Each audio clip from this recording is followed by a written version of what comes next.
個位置越塞，代表你嘅小腿又腫又粗。我哋可以沿住肝經同埋神經呢個位置往上推。下肢經常水腫而且有酸脹嘅感覺呢，證明你嘅排毒系統比較慢。由腳趾公內側往上推。有扁平足同埋筋膜炎嘅朋友呢，可以喺呢啲位置打圈。除咗可以疏通經絡，仲可以促進翻我哋腿部嘅淋巴循環，有助放鬆肌肉同埋深層排毒。每日推5分鐘，你會發現好難減嘅小腿都會瘦咗。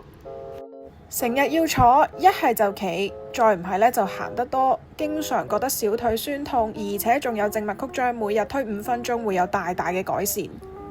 有小工具幫手促進循環呢，真係一啲都唔會覺得攰。